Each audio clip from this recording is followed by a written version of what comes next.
Today is Saturday, October 13th, 2018, and we are at the Community Media Center in Westminster, Maryland, and I am here with Bob Evans. Eaves. Eaves from the Westminster area? New Windsor. New Windsor, okay. Good morning, sir. Good morning. I would like to know if you enlisted or were you drafted during the Vietnam era? I enlisted for a period of 3 years. Okay, and what service were you in? I was in the Army. I was a military policeman. Okay, and and what made you go in the Army? Why the Army and not the other services? Well, pretty much my father was in the Army at the tail end of World War II, and I just always decided in my military I would go into the Army. And where was your boot camp at? Fort Gordon, Georgia. Okay, what MOS, military occupational specialty, did you get into? Well, I had basic training at Fort Gordon, Georgia, military police school, also at Fort Gordon, Georgia. Then I actually got sent to Germany. I was only there for a period of 2 months and received orders to go back to the States, and I went to Fort Lewis, Washington for a little over a year. Then after that, I went to Vietnam for a year tour. Okay, a little bit about your experience in Vietnam. Were you in combat? Yes, we weren't in direct face-to-face contact with the enemy, but we were fired up a sniper fire, and of course on our base camps we constantly were under mortar and rocket attack. Were you used as a MP, your specialty there? Yes, we were used as military police, and in Vietnam, the duty of a military policeman is obviously a lot different than if you'd be stationed stateside. Obviously, you weren't arresting people for speeding in Vietnam. We assisted on infantry missions, and one of our main duties was convoy escort or security. On convoys, there would be an MP gun jeep in the front of the convoy and one at the end of the convoy, and if it was large enough, possibly a jeep in the middle. And a gun jeep consists of a driver, a person on the M60 machine gun, and the first jeep would be an officer, normally a lieutenant, and I was a sergeant. You always had an NCO on the rear jeep. I'd be on the rear jeep with my driver and a machine gunner. And if you were in the rear of the convoy, one of your duties was if one of the vehicles in the convoy would break down, there'd always be what was called a wrecker in the convoy that would pull over to the disabled vehicle and try to get it running again. And we would have to stay with them and provide security until they could fix it. Or if they couldn't fix it, they'd have to tow it, and then we would catch up with the rest of the convoy. And we did that quite often. Normally, the convoys would leave our base camp, which was Phu Loy, and go to another 1st Infantry Division base camp called Lai Khe. And sometimes we would go to a base camp called Zion and go from there to Lai Khe. And on occasion, we'd go all the way back to Long Binh and catch a convoy there and take it to Lai Khe. We would stay at Lai Khe until the trucks were unloaded and so forth, and then we would escort the empty trucks back to our base camp. And of course the convoys carried ammunition, supplies, food. Occasionally it would carry troops to the base camp and a little bit everything else. Do you recall any incident that was an experience for you that you remember? Yeah, there were a lot of incidents. Our convoy was never ambushed, but quite often we would receive sniper fire while the convoys, and of course if you received sniper fire, you occasionally fire back in that direction, but you just kept on moving, you didn't stop. And that happened frequently. When we would go to Zion for convoys, if they were leaving that location, we would leave early in the morning and go on the road. And I say road, I don't mean a paved road, they were dirt roads. And we would always leave in the morning, and then we realized that we would leave before the roads were checked for mines. So luckily we never ran over a mine, but sometimes we had to stop because they found mines, and we had to wait until they cleared the mines before the convoy could proceed. So you never experienced anybody getting injured of any kind while you were there? Not on air convoys. On our base camp, Fuloy, as I said, we received numerous rocket and mortar attacks, and of course, people were injured, occasionally wounded during the rocket and mortar attacks. Fortunately, nobody in my platoon. There was only one platoon from my company at Fuloy. We were actually attached to the 1st Infantry Division. The rest of our company was back at the large base in Long Bend, and we had several rockets land in or near our company area. One of them landed right across from one of our hooches, and one person was hit, and I think he lost his leg. I'm not sure, but it wasn't somebody in our platoon. And one day I was working in the PMO, which stands for Provost Marshal's Office, which we have at our base camp, and it's a small building. It had like 2 cells in it to hold people that had some problems, or occasionally we'd house an enemy soldier in there. And as an NCO, I had to pull duty about once every week in the PMO, a 24-hour shift. And on one occasion, I was sitting at the desk. Of course, we have radios to keep in contact with other bases and patrols and so forth. And a rocket landed right next to our PMO. And of course, when it hit, shrapnel, rocket, and so forth, stones and dirt were hitting all over the PMO. Fortunately, the Jeeps parked in front of the PMO took the brunt of most of it. And that was an example where you may not be on an infantry mission, but you can just be in your hooch or doing something like that and get wounded by shrapnel. And I do have a piece of shrapnel with me that came off of one of the rockets that landed in our area, and you can see all the jagged edges on it, so you can imagine what would happen to you if this hit you. Some of the other interesting things were during the Tet Offensive, we were in a village, I believe, called Lay Through, walking around the village, and there had been a lot of enemy VC and North Vietnamese units there. A lot of them had been killed. In fact, some of the bodies were still around, half buried or whatnot. But I stepped on a mound, and I could feel something underneath my feet, and I had no idea what it was. I didn't know whether I was standing on top of an enemy soldier or something. And I had my M16, and about that time, at least a dozen, maybe 20 snakes slithered away. I had stepped on top of a nest of snakes.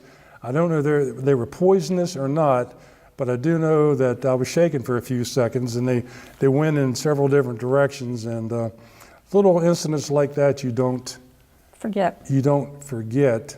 And I guess one of the most interesting moments was during the Tet Offensive, which it was the Lunar New Year in Vietnam. There was supposed to be a ceasefire during the Tet Offensive. And on the evening of January 30th, January 30th, 1968, in the evening, I don't know the time, maybe 8 or 9 o'clock, platoon leader came to me and said, "We've got a mission. We've got to leave the base camp and go to Phu Quang, which is a village approximately 5 or 6 miles from us, and set up security in the middle of the village because there's a armored convoy coming through, and we have to be there for them and tell them which direction in the town to go." And normally, you did not leave your base camp after dark because nothing was safe after dark. And so this is something unusual. So 2 gun jeeps left. We left approximately 9 o'clock. And it's the villages we drove through look quite differently at nighttime than the daytime. And fortunately, we got there okay without incident. And we set up in the middle of the village. It was sort of a low-lying area, and there was a hill above us, and there was like a Catholic church, I believe, and we noticed some ARVN, or South Vietnamese soldiers, up on the hill. So we didn't pay that much attention to them. And we waited there, and the convoy had not got there. And we waited and waited and waited, and finally in the distance, we could hear all these tracked vehicles. They make a distinct sound, the treads of these tracked vehicles. And when the first tank came into view, the officer jumped off, and we told him which road to take, because that particular village, there's 5 different roads all come together in the middle of this village. And so they took off, and I've never seen so many armored vehicles in my entire life.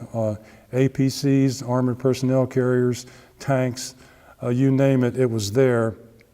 And even while the convoy was going through, one of the ARVN soldiers came down the hill on a bicycle and bummed or borrowed some sea rations off of us. It was fine. He waved and went back on top of the hill. We didn't pay any attention to it. And then finally, the convoy was finished, and we're by ourselves in the middle of this village, and it's completely dark. And we had, of course, radios in our Jeep. One was at the frequency of our base camp, and the other one was at the frequency of a patrol. And all of a sudden, we heard whispering on the radio from the patrol was on, and they said they're all over the place. There's hundreds of them, meaning they're seeing enemy soldiers in our area. And we're 5 or 6 miles away by ourselves. So we said, it's time to get back to the base camp.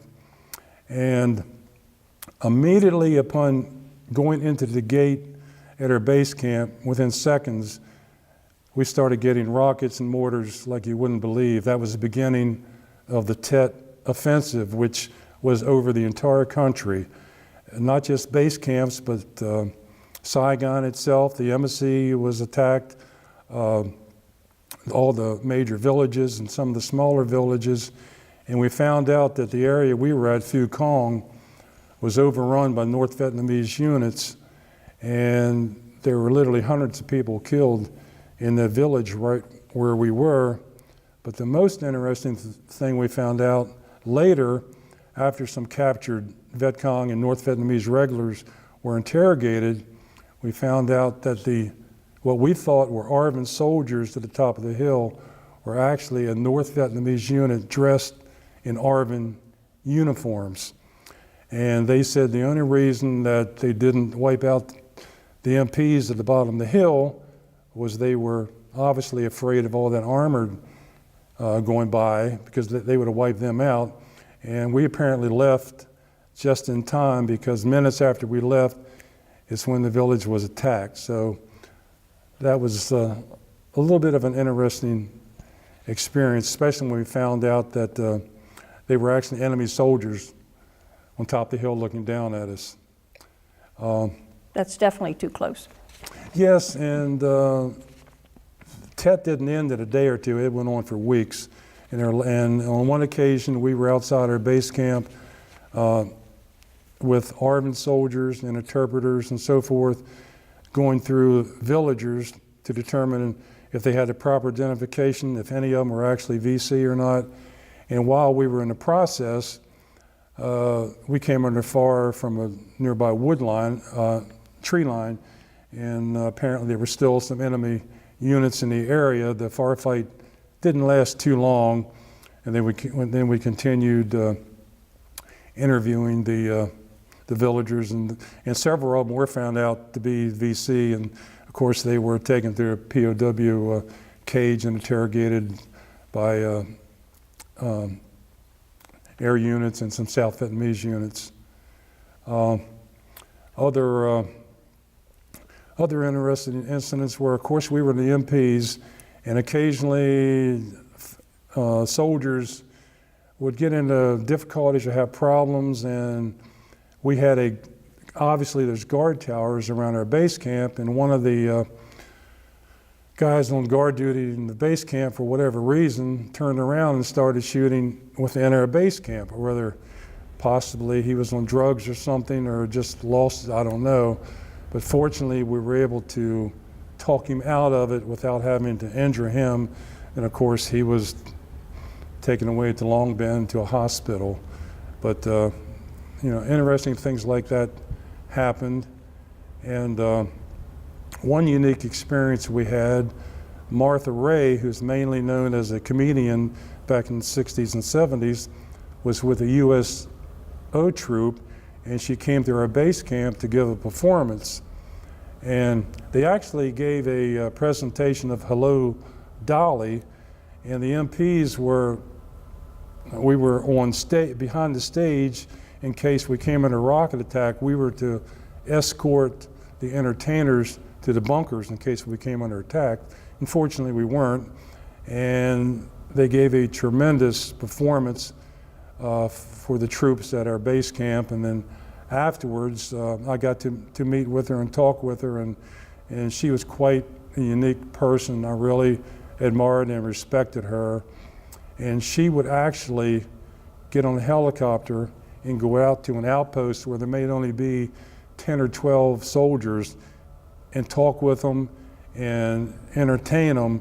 In other words, she didn't just go to the bases where she was relatively safe. She would actually go out to the outpost and entertain just a few soldiers. And one of the things about the incident, the evening of the Tet Offensive started, I know it sounds strange, but I remember being in the middle of this village with all these armored vehicles running by, thinking to myself, this is like being in the middle of a John Wayne war movie, except this isn't a movie, this is for real. I know it sounds corny, but I remember having that thought in my head, and then I sort of laughed to myself after that. But it was for real. They weren't playing games. This was the real thing. And I think there were, while I was in country, I think there were 6 killed within my company. Fortunately, nobody in the platoon I was in, the people I knew well, were killed.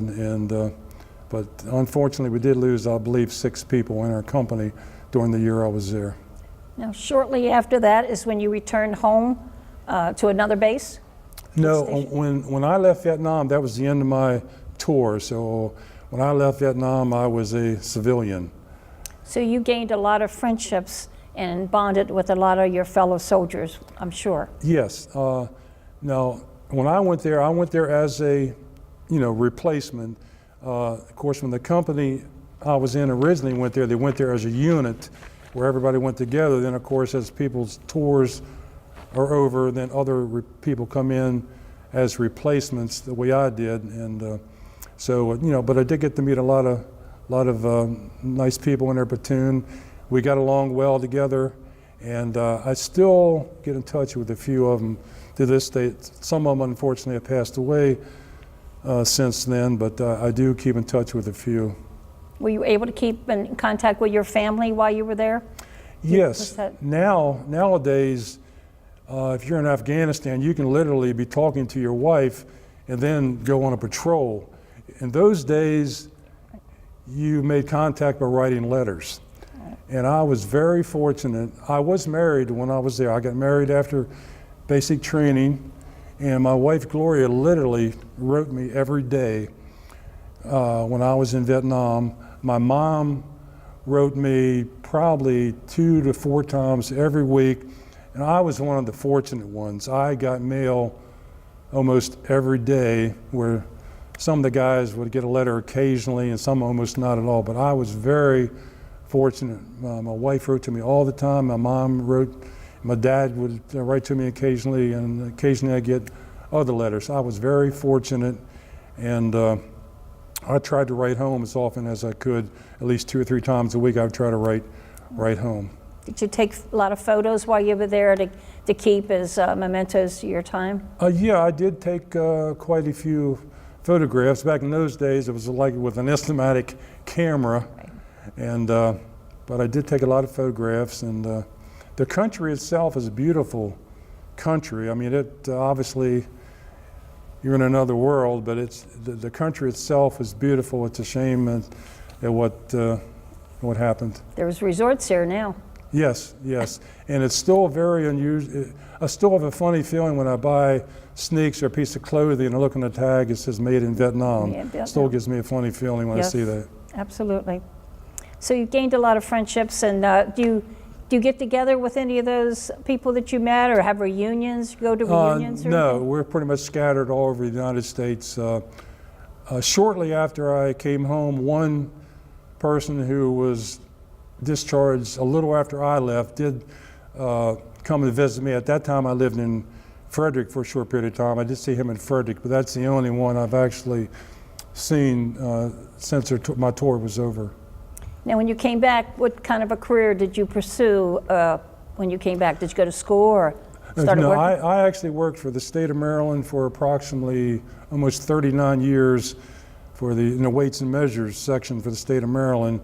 I retired in 2007. It was a job I enjoyed tremendously, and Have you had an opportunity in your time to join any veterans organizations like the American Legion or the VFW or anything like I that? belong to the Vietnam Veterans of America. They did have a unit here in Westminster, which no longer exists, but I actually belong to a chapter in Frederick, Maryland. I was an enlarged member for a while, then I joined the chapter in Frederick. And one other thing I didn't realize at the time about anything about Agent Orange. I never even heard the term used the entire time I was in Vietnam. And later, I've done some research and found out that the particular location I was at, Phu Loy, was one of the most heavily sprayed areas in the entire country. And I do have some heart issues. I had quadruple bypass surgery almost 10 years ago, and I started going to the VA within the past 3 years. And during my Agent Orange exam, it was determined that my heart issues actually were related to my exposure to Agent Orange. You done a claim from the VA? I have a partial disability due to my exposure to Agent Orange. So if you were fortunate enough not to be wounded, unfortunately, there's other factors involved that affect your life from being in Vietnam. Absolutely. I mean, you can get a lot of benefits and a disability from being in Vietnam. So yes. You need to pursue that. Do you belong to the American Legion here in Westminster? I don't belong to the American Legion. My wife's been telling me, you need to join the American Legion, which I'm considering doing. And I can help you with that. And more importantly, we have the service officer there for the American Legion of the Department of Maryland. So we can, get something started so you can get some claims, because that's very important to you. You earn it and you deserve it because you were there. Yes. So do you have any other, anything else that you think our listeners should know about your experience and how you feel like your military career had an impact on your life for later on? Yes. For being in Vietnam, you realize you don't have much to complain about when you're in the United States. Things that we complain about all the time, they're minor. I mean, you see how the people live over there and whatnot. We don't have much to complain about living in a country like the United States. And one thing I might mention that was kind of interesting, like I said, I enlisted in the Army in Frederick, Maryland. My recruiter was a fellow named Reds Irving from Frederick, Maryland. And when I was in Vietnam, we just returned from a convoy, and if you're in the back jeep of a convoy, when you get back, you're just literally got dust all over you, because all the dust from all these vehicles, we wore goggles, and so you can see, but you're just got dust all over and you're dirty, and you want to get in the shower, and that's another story, the shower in Vietnam. But anyway, when I got with the convoy, I came in the company area, and one of the fellas in our platoon says, "Hey, there was a guy here looking for you." I said, "What do you mean looking for me?" He said, "Yeah." He said, he put you in the Army. I said, what? He said, he's over there in the tent, so-and-so. So I'll walk over, and who's there? My Army recruiter from Frederick, Maryland. He ends up in Vietnam at the same base camp I'm at the same job. He's in Vietnam, and he's still an Army recruiter, because they do, even in Vietnam, they recruit you to get you extend your tour of duty and things like that. But that was sort of interesting to see him in Vietnam, and we were together shortly after he got there. I was in his tent, and we started getting hit by rockets. And that was the first time we were hit by rockets since he had been there. And after you're there a while, when you hear the rockets, you know how close they are. And if they're not real close, you don't rush to the bunker. You sort of take your time. And he said, get to the bunker, get to the bunker. And by the time I turned around, I didn't even see him. He had already jumped on the floor and crawled to the bunker before I could even move. But he found out later that you could sort of tell how close they were. Obviously, if they were real close, you moved a little quicker. But it was sort of nice to have him there, you know, somebody from back home. In another incident, when the plane that took me to Vietnam, we left from Oakland, California. We stopped at Guam on the way there to refuel the vehicle. We couldn't get off the plane. And we landed in Bien Hoa, Vietnam.